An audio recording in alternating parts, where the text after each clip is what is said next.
A continuación nos vamos a adentrar en la clasificación clásica de los textos literarios. Vamos a repasar y a conocer de nuevo el género lírico.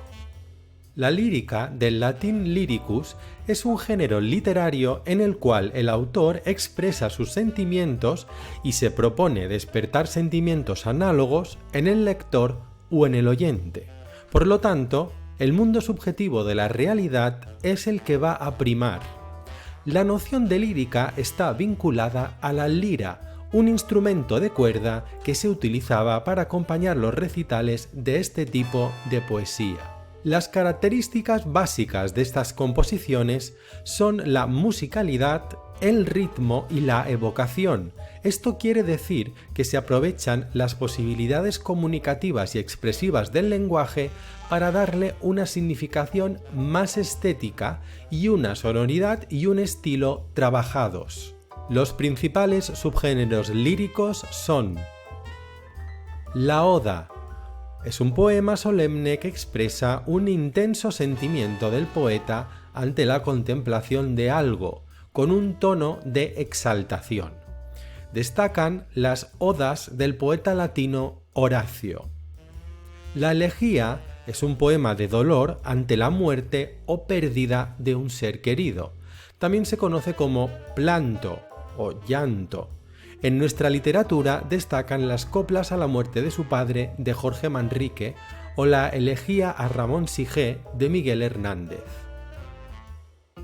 La égloga es un poema cuyos protagonistas son pastores que comparten sus penas amorosas en un entorno de naturaleza idealizada, o lo que vendría a ser un locus amoenus.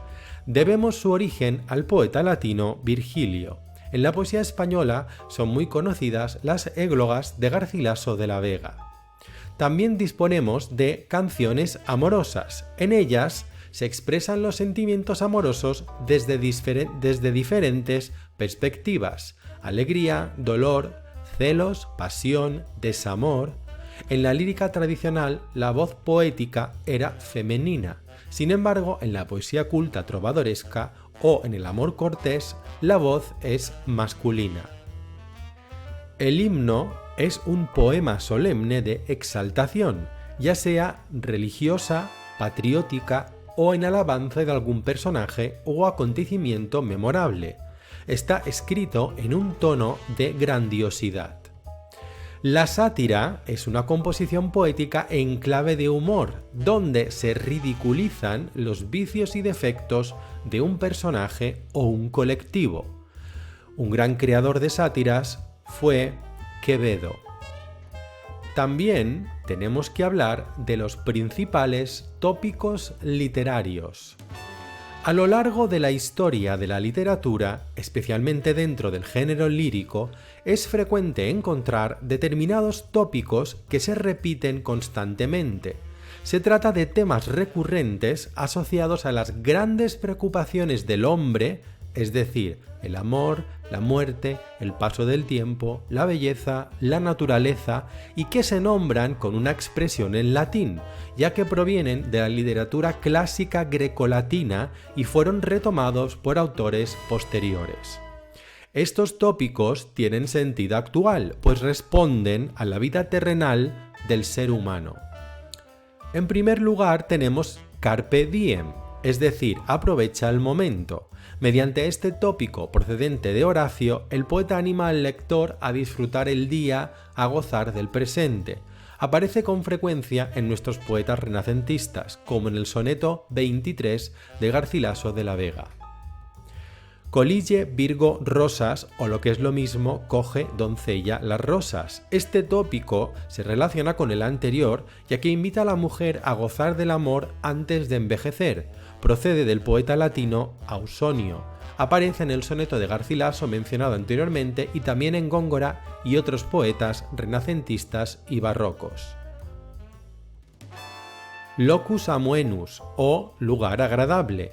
Es un tópico que recrea una naturaleza idealizada, marco ideal para el amor. Procede de Virgilio y es muy frecuente en las églogas y en la literatura bucólica, así como en la novela pastoril. En castellano lo utilizó con frecuencia Garcilaso de la Vega. Ubi sunt, o lo que es lo mismo, ¿dónde están?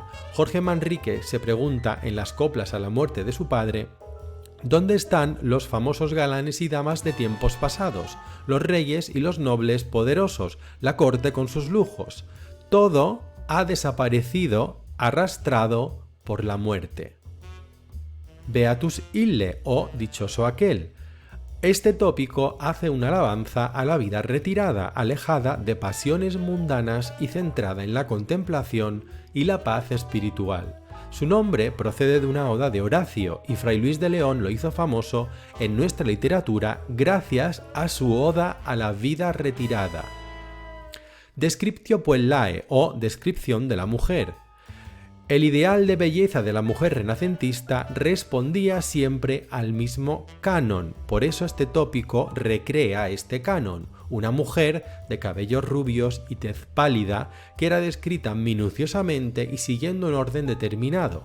A este modelo corresponden la Laura de Petrarca o la Beatriz de Dante, por ejemplo. Tempus fugit, el tiempo huye irremediablemente.